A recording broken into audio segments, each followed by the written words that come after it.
This is the future. In this video, I would like to make some fun by listing all the things I have discovered about Warframes recently. Some is kind of mind-blowing for me, and some are very helpful tips which will make gameplay smooth as butter with your Warframe. Now, you may know a couple of tips and tricks for each Warframe that aren't listed in this video, so feel free to comment it down below. Again, I'm only listing those I think that are not known to general public, but if you got something in mind that is generally helpful to the community, then be my guest and share it down below. So now, let's begin the video. First of all, Ashe. We all know this Warframe has an offensive mindset, dealing out damage most of the time and one-shotting most of the trash mobs with his fatal teleport. Most of weapons synergy with Ashe, and his Blade Storm scales better when using Venka Prime as its damage scale with how much combo count you have. And the good thing is, Silence does works better with Blade Storm as it's treated to be finisher damage, dealing massive bleed procs in the process. Ashe, like some of Hydroid's powers, has a unique perk that allows his Blade Storm ability to completely bypass enemy armor due to the attacks dealing true damage. The kind of damage used when players perform finishing attacks on unaware/blinded/sleeping enemies. Truly, Ashe is the ultimate ninja in Warframe, but did you know that the original concept of Ashe wasn't a guy? Ashe was originally named Smoke, and before that, simply Ninja. He is still referred to as Ninja internally in the game files. As seen from concept art, Ashe was initially slated to be a female Warframe. Next, we got Atlas. First of all, a very helpful tip to boost some landslide damage is that the ability benefits from elemental damage granted by certain augments, including Ember's Fireball Frenzy, Frost's Freeze Force, Oberon's Smite Infusion, Saren's Venom Dose, Volt's Shock Trooper. Also, landslide is treated as impact damage, and is a melee strike with a 200% critical damage multiplier, 5% critical chance, and 5% status chance. You can achieve orange crits right now with Atlas though, with the help of statistics like Jaw Sword, the combo count and Blood Rush, and as well as the Arcane Avenger and Combat Discipline trick. All these works with Atlas Landslide and paired with a grouping ability, and Viral Primer Gun. This ability slaps hard. Secondly, when rumblers have taken damage, use Petrify on them to fully heal them to maximum health. Fully healed rumblers ensure that their drop trouble provide the highest healing or bonus armor possible. Now, we have Banshee the Silent One. There are little things to talk about Banshee, and I would just like to discuss those notable ones. First is that when combined with Energy Siphon and maximized ability range, her Sonic Boom ability can be used continuously to keep large crowds of enemies off their feet until death. Not to mention that it also can strip full armor now, and this is one of the most energy-efficient crowd control effects in the game. Also, sonar is obviously telling us that it reveals enemy, but we keep on using radar mods on the Warframe, which I did when I was a noob and was still using it until one day I tested its radar ability. You can save up a mod slot and use a different aura instead, and Banshee is way better when used with Resonance since the ability's effect will stay for quite some time. Lastly, Silence may be used as an offensive tool set to boost Ashe Blade Storm damage, or any finisher damage in the game, but it's actually a good defensive skill also, as with Silence on, Eximus won't cast any abilities and Acolytes will be dumb.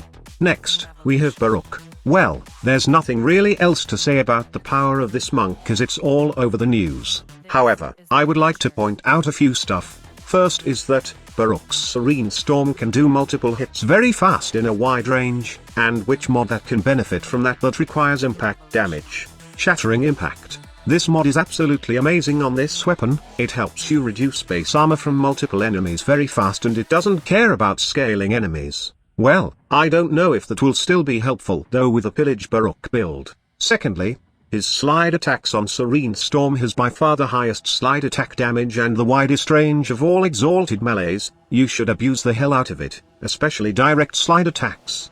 For Caliban, all I can give is that his Sentient Wrath becomes a good crowd controller with high strength builds due to the increased number of lifted enemies in proportion to strength. Moreover, as lifted is considered a status effect, lifted enemies are prone to added damage from condition overload and the procs from the section mod set.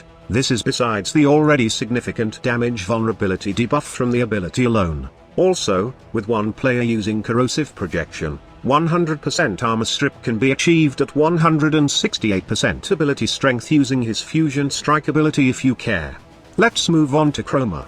Having a Limbo with a high duration build on your team can be very useful, as Spectral Scream will be able to damage all enemies even while Chroma is in the rift.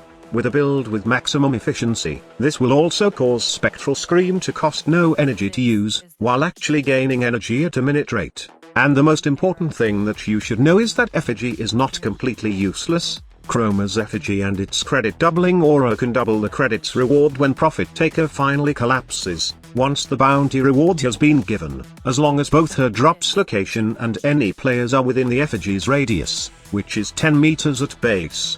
Additionally, due to how Vex armor works, Chroma allows the player to free one of the mod slots for their weapon, taken by mods like Citrine, and put in an additional elemental mod instead. Veterans have always been telling this, but sometimes we don't listen. Don't every mod damage in your weapons while playing Chroma. Next, we have some good stuff for new Citrine players. The increased orb drop rate from her Fractured Blast ability allows Citrine to effectively make use of health conversion, energy conversion, equilibrium, arcane energize, arcane eruption, arcane pulse, and arcane blessing. Her prismatic gem greatly synergizes with galvanized aptitude, galvanized savvy, galvanized shot, and condition overload.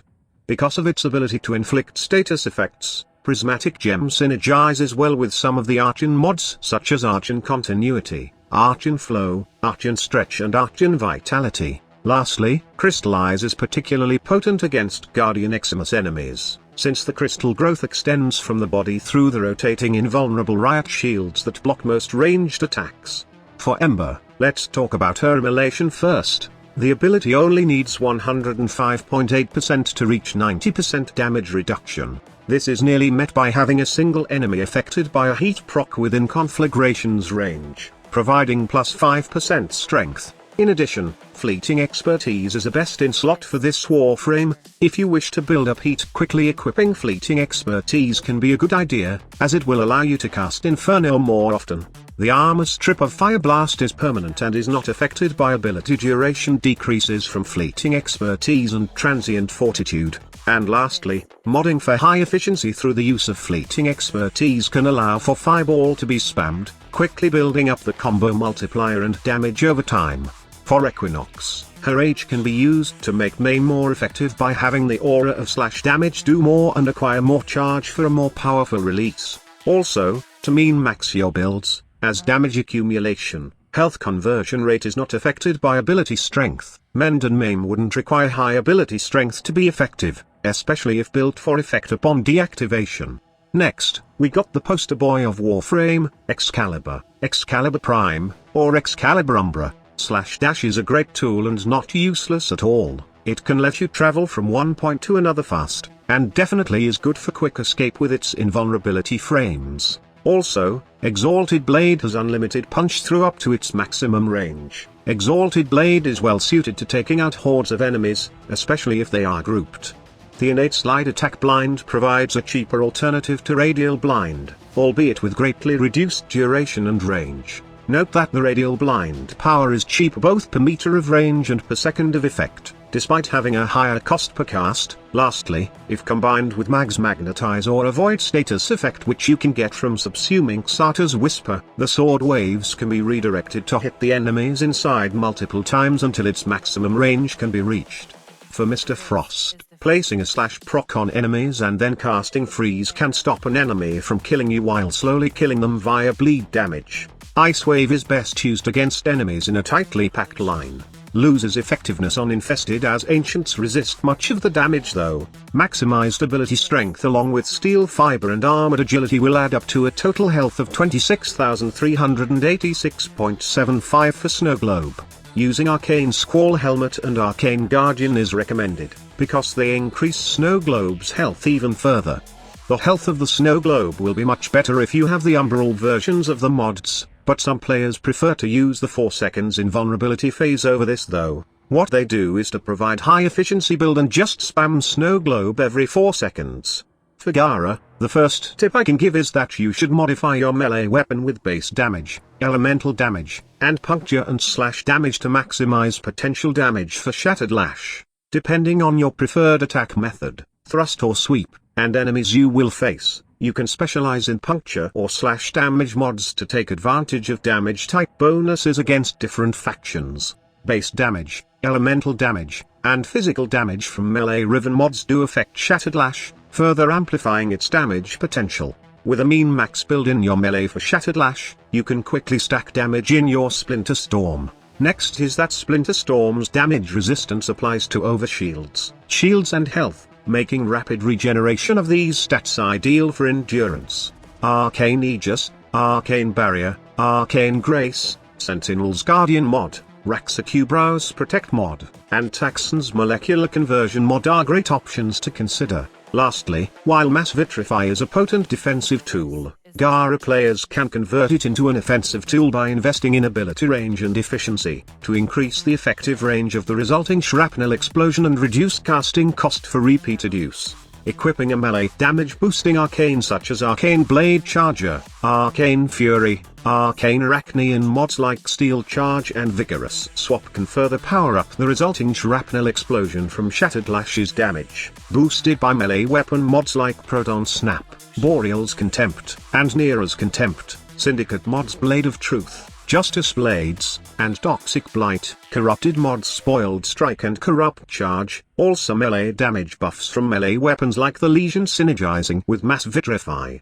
On the other hand, a defensive playstyle with Gara can be effective taking into consideration that Mass Vitrify scales with enemy armor values. The more enemies caught inside the ring, the stronger the glass walls and effectively crowd control a large area. This can be strong enough to stop very high-level Demolisher and Acolytes if enough enemies are vitrified inside the ring. The armor value of Mass Vitrify is displayed with an icon on screen, and can be boosted with armor-boosting Arcane's Arcane Ultimatum, Arcane Tanker, Arcane Guardian, Operator Focus Skillstone Skin Helm Infability Parasitic Armor, Chroma's Cold Elemental Ward and Vex Armor, Oberon's Renewal Synergy with Hallowed Ground, Wukong's Defy, mods like Mecha Pulse. Lastly, Magus Anomaly is a godsend for Mass Vitrify as it allows you to bring in a group of enemies to vitrify and build stronger walls which scales infinitely. Next we have Garuda. Her Dread Mirror ability pairs well with the Guardian Derision mod, making more enemies attack Garuda and her Dread Mirror, allowing quick, indefinite damage build-up for Dreadheart. Also, Blood Altars can heal players in Operator mode, including Garuda's own Operator, making them potentially useful in circumstances that require prolonged action as an Operator, such as in Orphix runs, via an altar near an Orphix field to heal the Operator out of his or her Cornbot, while bringing down an Eidolon's shields, or many of the Operator-focused activities in the Zarimant and Zero tile sets. In terms of her Bloodletting ability, this ability gains no benefits from increasing health. Having lower max health allows flat HP regeneration such as Health Orbs or Oberon's Renewal to generate more energy more quickly. And lastly, as Seeking Talons bypass the need to have enemies within vision, bringing a companion equipped with a mod that detects enemies in the radar map such as Primed Animal Instinct will help Garuda in finding the most number of enemies that can be hit without having to actually see them. Also, due to the forced proc caused by Seeking Talons, it synergizes particularly well with weapons that have high damage burst potential such as the Kuvazar or Tenet Envoy to unleash heavy true damage per hit. When it comes to Speed Boy Gauss, I like that Mac Rush can be used to dash through Corpus laser barriers without getting knocked down. However, this will still trigger an alarm in Spy Vaults. Also, Kinetic Plating stacks and synergizes well with Adaptation. Kinetic Plating provides initial protection while Adaptation builds up damage resistance from 0% to 90%. Though Kinetic Plating's damage resistance can reach 100% at full battery, it cannot cover all damage type and the battery wouldn't be full for most of the time. Kinetic Plating stacks with Hunter Adrenaline and, when combined, can quickly restore energy while under heavy fire. This ability is also good when paired with Quick Thinking as it reduces energy drain upon fatal hit, and also compensates with its energy restoration. Next, we have Grendel. Well, for those who just came back from Warframe, Nourish is one of the best subsume ability right now and Grendel was reworked, making the Warframe even fun to use right now. If you want how well Grendel is right now, then I would suggest checking out my video about it which is linked at the video description below. For Gyre, I would just like to talk about a few for her abilities. First of all, Coil Horizon's pulling ability is useful in assisting allies with modded abilities requiring enemies within their effective range, such as Hydroid's Pilfering Swarm, Khora's Pilfering Strangledome and Gara's Spectrosifton. Alternatively, infusing Coil Horizon gives such Warframes added options to do the pulling themselves, similar to an infused lava from Nidus. In Gara's case, Coil Horizon is able to pull enemies through mass vitrify, allowing for easy regrouping of enemies to create another strong glass wall. For her third ability, as Gyre already generates her own energy while Cathode Grace is active, she can forego off, or even sacrifice, ability efficiency stats in exchange for amplifying other stats, such as increased duration with Constitution or firepower, such as by equipping Blind Rage. Also, as Cathode Grace has a rather long animation time, Gyre is vulnerable while activating the ability. Equipping Quick Thinking not only gives her a safeguard, it also can make her tankier by expending energy to prevent lethal damage, which she can quickly replenish by constantly attacking and keeping Cathode Grace up. Lastly, as the electrical discharges from Rotor's Swell require only critical hits and not critical kills to trigger, weapons with high potential for extremely high critical chance and high fire rate, attack speed, such as the Grokata, Soma Prime with Heart Satia, or Teko, will synergize extremely well with the ability. Next we have Harrow.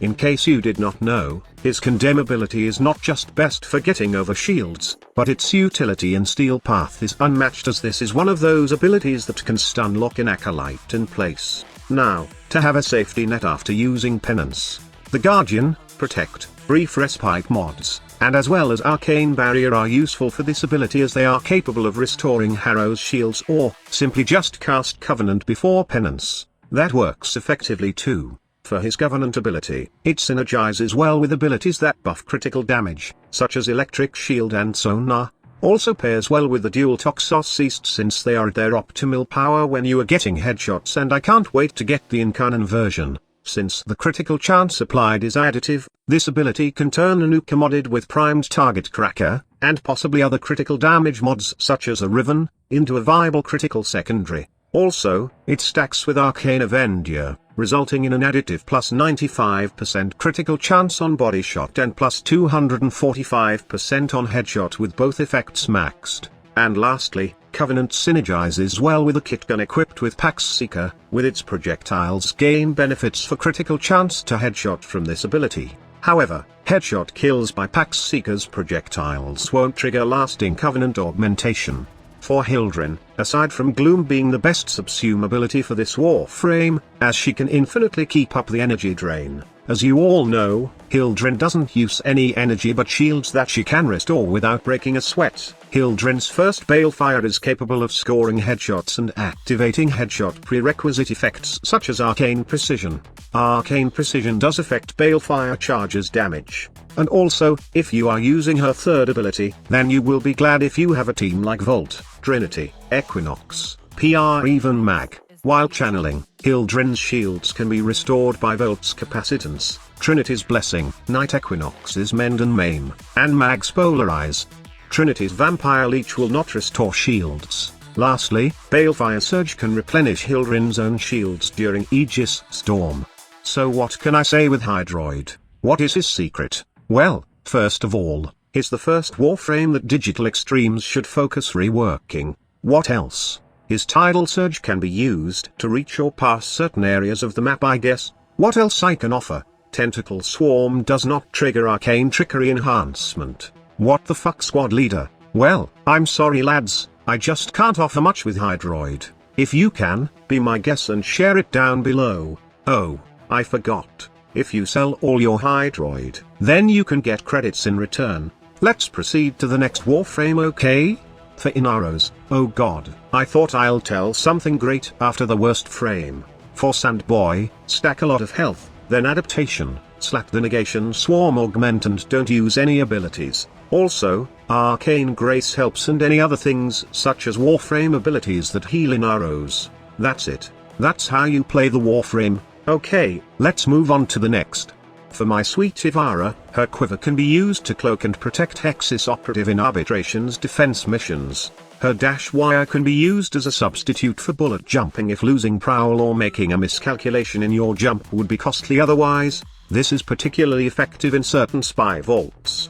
With enough range, noise arrows can attract enemies across multiple tiles into tight groups, allowing them to be dispatched at once for large amounts of affinity, standing, or focus. This can generally be done easiest with either a hushed explosive launcher or a glaive equipped with power throw. Also, noise arrows can distract enemies from approaching and attempting to capture towers in interception missions. Also, her navigator does well with negative efficiency as you will receive the highest damage boost faster while traveling. For her prowl ability, combining prowl with a melee weapon equipped with dispatch overdrive will allow for a large increase in movement speed if you are able to kill the enemy with a heavy attack.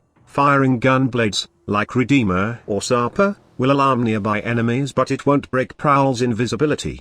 In addition, true to Ivara's role as a silent huntress, Prow is an ideal skill for conservation missions in landscapes such as the Orb Vallis, as the trank rifle is a silent weapon and will not break her invisibility, and thus wildlife will remain unalerted in case she misses her shots. Next, we have Khora. For her Whip Claw, modify your equipped melee weapon with eligible mods that Whip Claw can benefit from. Equip Pressure Point to increase base damage. Equip Blood Rush to increase critical chance. If you want more critical chance, equip Sacrificial Steel as well. Equip Weeping Wounds if you want to increase status chance. Equip elemental mods not dual stat mods, and critical damage mods like Organ Shatter, Gladiator Might to increase damage. Whip Claw and your melee weapon both benefit from and contribute to the combo counter. Use both frequently to amplify their damage as you hit more enemies. Just in case you missed the nerf, equipping with a Helios with Deconstructor and equip 3 Gladiator set mods to increase crit chance no longer works as of Sisters of Parvo's update. Her Ensnare can stop an Acolyte in the steel path, rendering him or her defenseless, making it one of the best subsume ability in the game.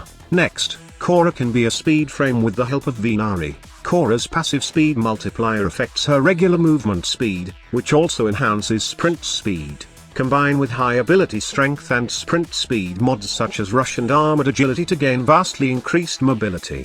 Next, we have Lavos. To tell you honestly, I can't give you much new information about Lavos. One thing to do is try Lavos with Mag. I don't know if it's still working though, but the simple idea is to group enemies with Mag, then Lavos will Vile Rush on them. An important thing is that Lavos should be the host to make this synergy work. Why is that? I really don't know. Sometimes Bug Frames works wonders I guess. For Limbo, synthesis targets and feral cavats can be put in stasis, making it a lot easier to scan them. Also, you can toggle on stasis before casting Banish. Enemies banished into the rift plane while stasis is active will immediately freeze in suspended animation, as they are receiving Banish's knockdown effect which will resume animation once stasis ends. Use this method to add a delayed crowd control effect to rift-bound enemies, buying you time to recast stasis or kill them before they fully recover from the knockdown. In addition, you can cast Rift Surge on rift-bound enemies, then hold down Banish to make surged enemies discharge, banishing themselves and nearby material-bound enemies back into the rift, without expending energy. Repeat this ability combo to continuously draw enemies into the rift while you stay safe inside its protection. This can be a good alternative to casting Cataclysm, as it can be unwelcomed by other players, and also to avoid accidentally banishing unwilling teammates. You can also banish a rescue target to protect them from harm while you head towards extraction.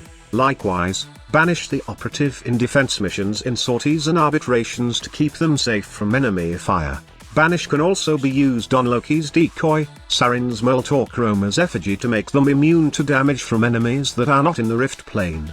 Okay, let's move on with Loki. His decoy can be used in conjunction with Switch Teleport, essentially allowing teleportation to any point where decoy can be placed. It should be noted that sometimes there is no switch and Loki is just teleporting close to decoy, so careful placing is required sometimes. When Operation Plague Star was a thing, this was his switch teleport was also utilized very well by players when moving the drone to the Boyle's location fast. As I have said earlier also, during Limbo's segment, Limbo can put the decoy in the rift, making it completely invincible against enemies not also in the rift. although this eliminates its ability to apply procs on enemies. There are other uses for Switch Teleport. Switch Teleport can be used on enemies, including bosses, excluding Lephantis, corpses and gibs. They tend to teleport to a place of death, without switching. Teammates cannot be switched from active extraction zone, and just like what I have said earlier, decoys created by yourself, a fellow Loki, or a Saren's Molt. And lastly, Loki's disarm is very effective if used with a Vauban's Bastille on a defense mission, as players can maximize the amount of enemies disarmed.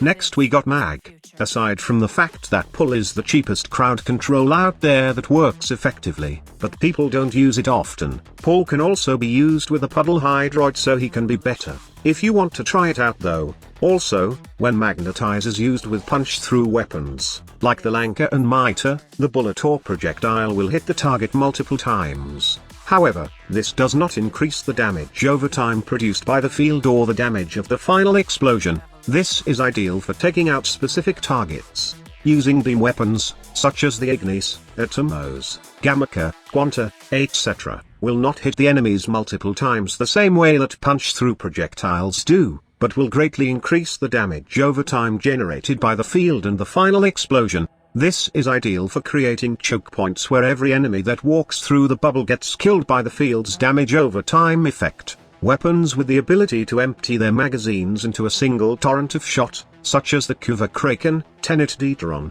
Pandero, Prime, and Kuva Heck, synergize especially well with the short tap Magnetize bubble. Combined with a high reload speed, these weapons can quickly turn the bubble into a deadly trap and time bomb.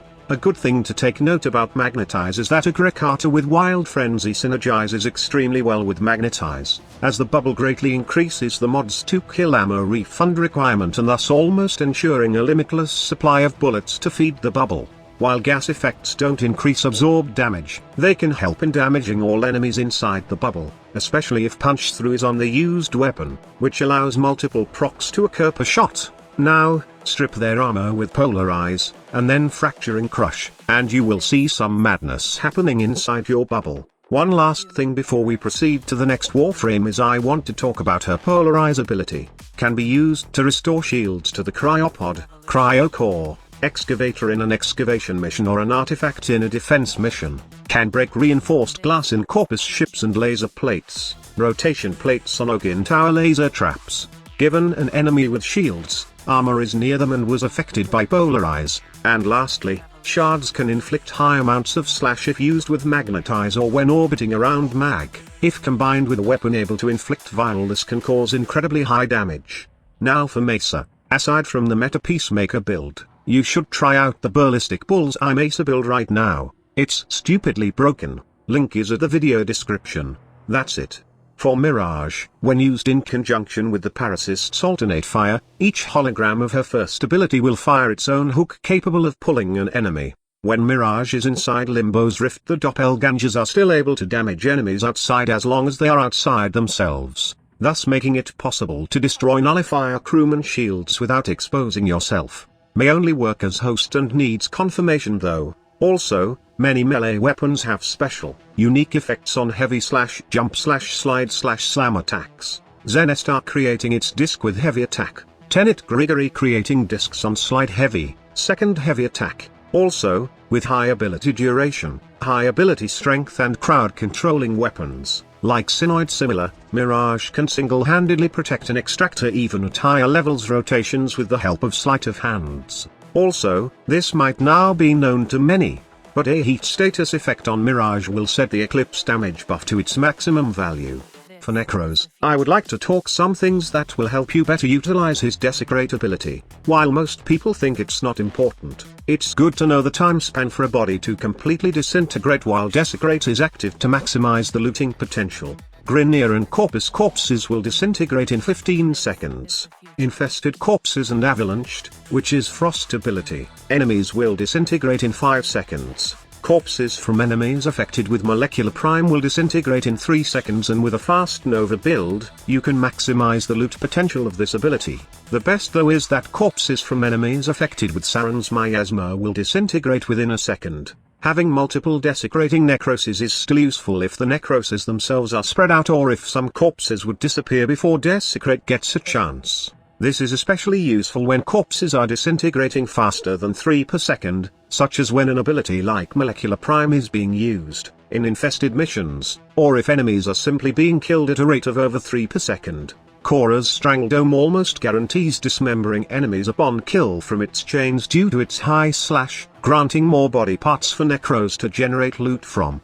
Because Hydroid's Undertow preserves the bodies of enemies it kills, Desecrate synergizes very well with it if used properly, especially on defense or survival missions. And lastly, Amalgam Ripka's True Steel is a best-in slot for Nekros. This synergizes well with Nekros' Desecrate, as bisected body parts are treated as distinct corpses, and have their own chance to yield additional loot. Of course, the Gore button in the menu doesn't contribute to this. As long as you have the mod, you get to proc the dismemberment. For Nezha, Archon Vitality guarantees a double fire proc on each target hit by Blazing Chakram, each target hit and chain taking significantly more damage over time as chained targets face increased damage multiplication. Charging this ability and using Archon Vitality creates even more powerful damage over time dual fire procs. In fact, it's the best in slot for Nezha since most of his abilities are fire base. In addition, using Reaping Chakram with Equilibrium significantly enhances energy return chances. This allows high strength builds with low, 45% efficiency to still be able to cast this power almost infinitely. For Warding Halo, using health conversion to gain armor stacks before casting Warding Halo, greatly increases its base health without requiring as much power strength. Next, we have Nidus. Energy refund from Virulence is inversely affected by ability efficiency because it is always 25% of energy used to cast, per enemy, so its efficiency is not needed and go bananas with Blind Rage. If you combine Lava with Virulence to deal high damage to multiple enemies and earn mutation stacks quickly. The Lava ability will attach to enemies affected by Bastille, however, it will not pull them. Also, you can use the Link ability to make enemies invulnerable, and you can use this to proc headshot conditions or even build up your combo counter easily. Lastly, Maggots from your ultimate can pick up motes from Wisp's Reservoir's ability. For Nova, because each particle grants 5% damage reduction, the maximum amount of damage reduction currently achievable is 90%. A total of 18 particles is needed for Null Star to reach this value. This is achievable with at least plus 300% modded ability duration for a max rank Null Star. A quick and reliable way to utilize the antimatter drop's damage potential is to aim it at the floor and blast it with a shotgun point blank as soon as it's launched, resulting in a radial explosion around the player. A well-modded Sancti Tigris or Tigris Prime are capable of fully charging the drop with a single duplex shot, while Arcaplasma's wide effective area makes it easy to hit the drop without taking time to aim. Exiguus also works well too. The wormhole is created with a hit-scan projectile around Nova's feet to the reticle. This is why wormholes created over guardrails do not appear at their targeted location. It should be noted that the slow effect for Molecular Prime stacks with other abilities that slow, when used alongside Frost's Snow Globe, or other effects such as cold elemental mods. This ability is also capable of bringing enemies and bosses to a grinding halt, dramatically slowing them and easing the capability of landing headshots for the whole team. Synergizes well with Nyx's Chaos as units will attack each other dealing double damage, weakening every individual until someone dies and causes a series of chain explosions that can kill the entire group. Synergizes well with Saren's Spore's corrosive proc by first spreading and weakening every individual armored unit, then causing a series of chain explosions when a single one dies. Let's move on with Nyx. For this Warframe, a max rank August Secrets will put your ability strength at 124% for Psychic Bolts, stripping defenses by 99% without removing their damage. Weaknesses to Corrosive, Radiation, and Magnetic. Also, Chaos halts the damage mitigation supplied by Ancient Healers and Corrupted Ancients, allowing the Tenno to dispatch of groups protected by those units without having to deal with the Ancients first. And lastly, while Absorb ability is active, Nyx will be in mid-air suspension, instantly stopping her fall speed. This can be an advantage in correcting improper fall timing or while performing coordinated maneuvers. If Absorb ends in mid-air, it can often perform headshots on nearby enemies. For easy energy management, one can use Equilibrium in combination with Synth Deconstruct and Synth Fiber. Moving on, let me give you some useful tips for Oberon. First, Hallowed Ground's status effect immunity can be used to pass through environmental traps unhindered, such as Grineer magnetic sensor bars and Corpus laser barriers. It can also be used to get rid of the magnetic procs during the Eidolon's Howl. After casting Reckoning, the enemies blinded by the ability's outer flashes are vulnerable to melee finishers. Pair with the health conversion mod to gain additional armor from Reckoning's health orbs. Using Smite and Hallowed Ground to confuse enemies before using Reckoning, successfully increasing damage output. And lastly, Reckoning already has a 100% chance to confuse targets, increasing its own damage with further casts. For Octavia, well, I don't have any useful tips though. Use it when you like, or better yet, use it when you feel the need to kill level 9999 enemies with Mallet, or subsume it to your Helminth to get the best crowd control in the game with Resonator and slap it in every Warframe, which I think will be quite useful for Duviri Paradox. We will talk about that in another video.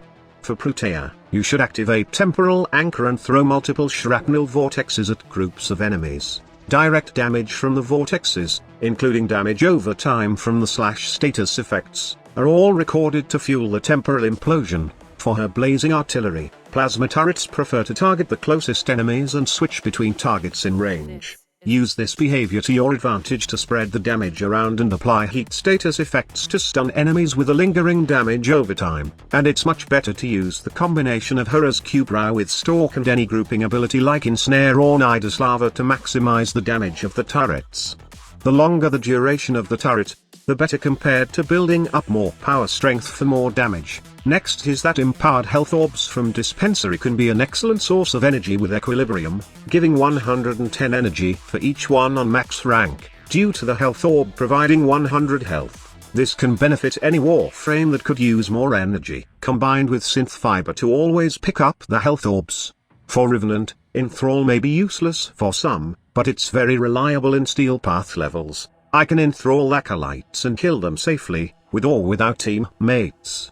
I can enthrall battalists before they use their laser attack and protect teammates and defense consoles from dying and gun them down while they're on our side. Very useful for Steel Path, I might add.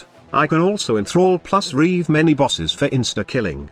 For Rhino, I can only offer a few tips that might be useful. First of all is that Raw has this feature wherein all sources also include a tick damage of status procs like /Ure gas, which means that DOT such as /heat, toxin, and gas clouds all get affected twice, in the same way as faction-specific modifiers would affect status effects. You can use this for synergies when you need to choose between Eclipse or Raw. Also, multiple Raws do not stack. A stronger Raw will overwrite a weaker one.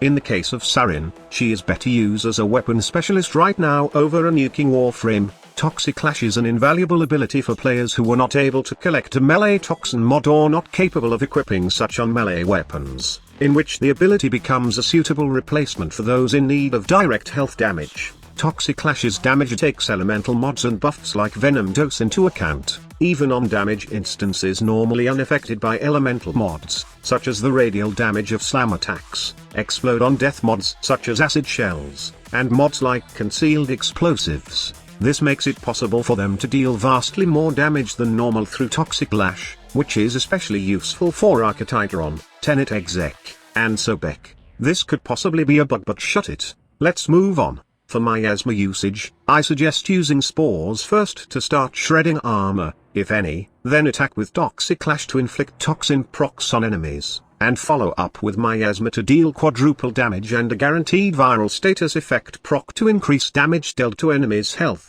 so toxin damage can eat their health up quicker. What else? Using Limbo's Banish Tumult would give you a great crowd control.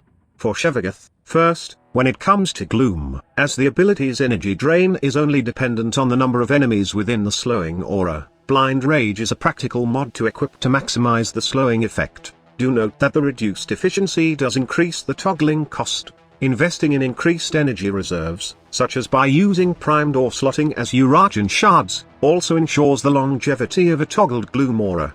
Gloom is an ideal skill to utilize in Defection, Excavation, Kiva Survival, the Arbitration's version of defense, and Void Armageddon missions, as well as Isolation Vault bounties in the Cambion Drift, as it can help in managing swarms of enemies attacking moving or shifting targets that players have to protect. And lastly, Preparation modded on the Shadow will increase its initial starting energy.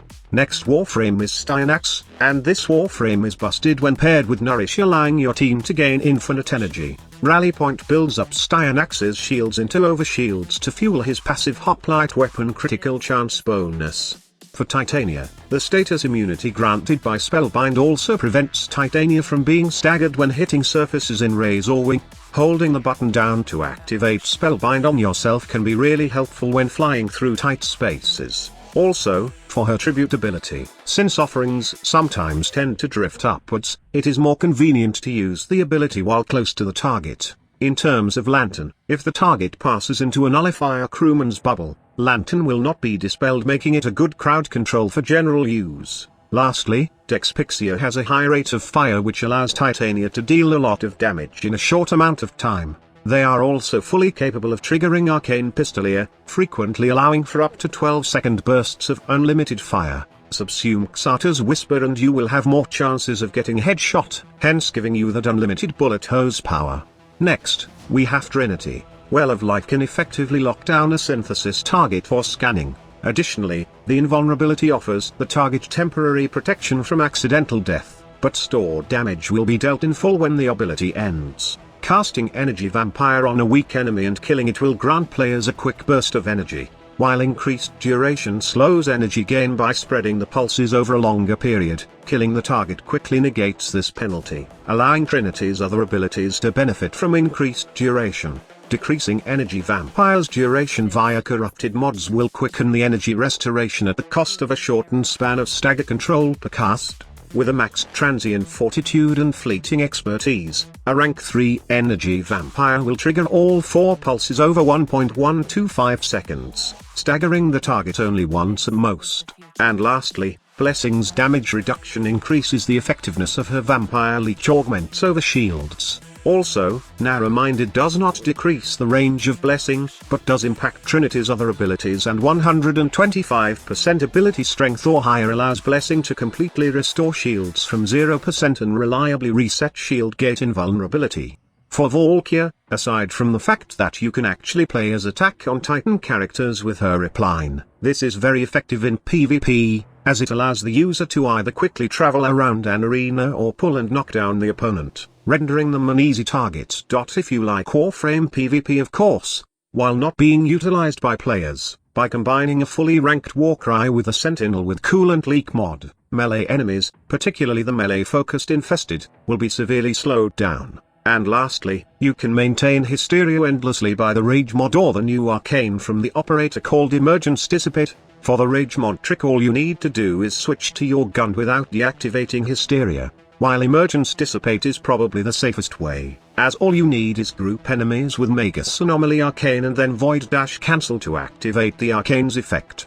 For Vauban, I don't have much to say about the Warframe, but I got an upcoming synergy video for this Warframe that will shock you. But for some useful tips, I would advise that when Bastille is used in narrow hallways or choke points, enemies that are held up in the field block the path of others behind, negating the enemy limit and blocking all the enemies from advancing.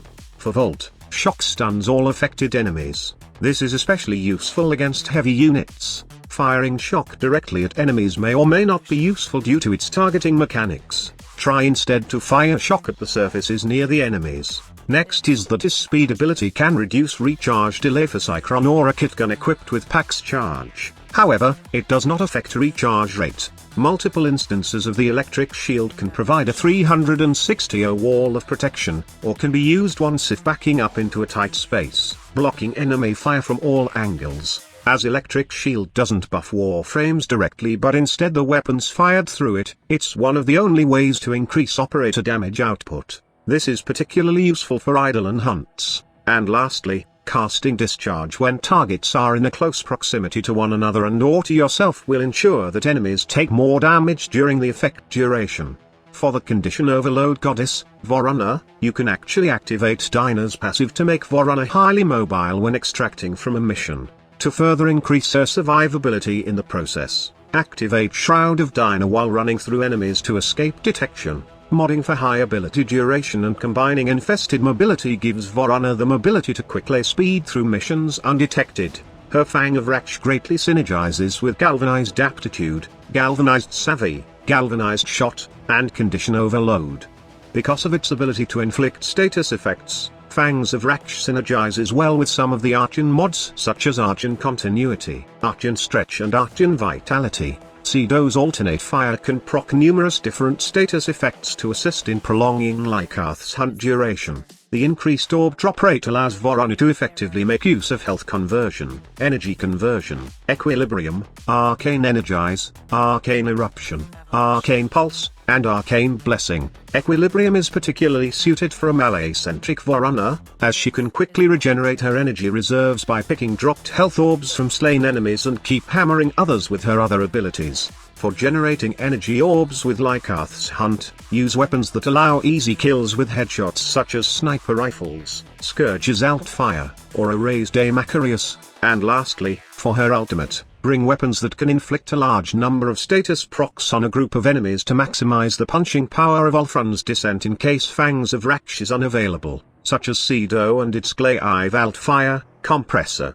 Atmospheric Larkspur, or even Kuvanuka with its unique microwave proc. Infusing Aquablades can trigger the increased damage of Ulfrun's Descent as it will inflict status procs before you strike a target with Ulfrun's Descent.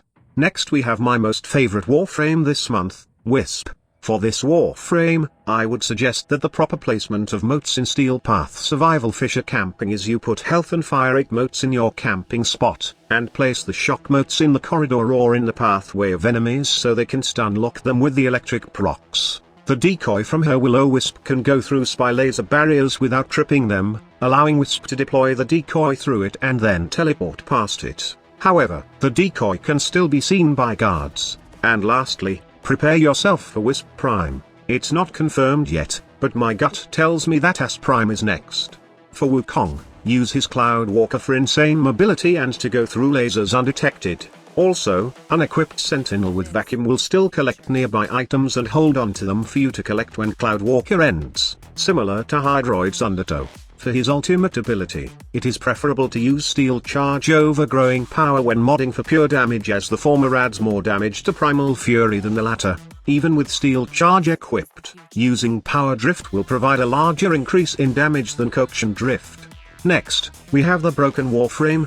When fighting against sentients, it is recommended to use and mod weapons with high status chance, in order to efficiently reset their damage resistances with Xata's Whisper. Recast the ability to refresh its duration or activate the Vast Untime to pause Xata's Whisper's duration timer, effectively prolonging the buff on Xaku as a semi-permanent damage bonus for all equipped weapons. Equip radar mods such as Enemy Radar and Animal Instinct to detect nearby enemies within range to disarm and steal their weapons, even through walls with the Grasp of Lock ability.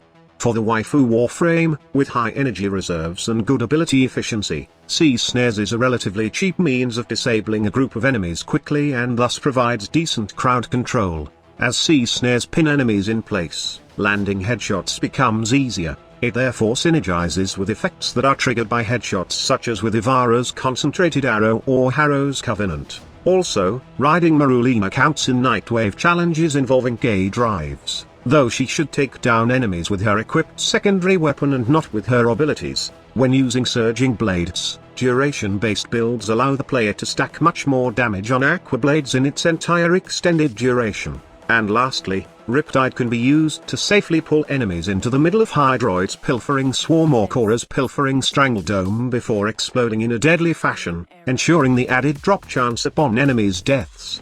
And last but not least, we got Zephyr. For her Tailwind ability, propelling from the ground is inefficient. It's recommended to jump and dash vertically for more distance.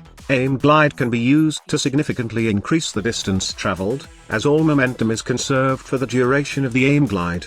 Airburst is an effective way to deal with large swarms of enemies, especially melee, and when they are huddled together. This synergizes well with Zephyr's Tailwind, as the latter allows Zephyr to stay airborne longer, halving the casting cost of the ability. Also, Turbulence with above average ability range is very effective to shield mission objectives like defense cryopods or mobile defense consoles. And lastly, due to high proc rate, Tornado can be used to apply status effects to masses of enemies.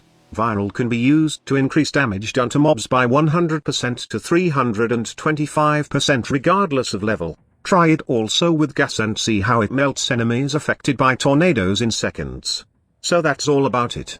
I hope that you learn a thing or two from this video. Just like I have said, if you have some tricks that you want to share, then feel free to comment it down below. Thank you so much for watching. Squad Leader signing off.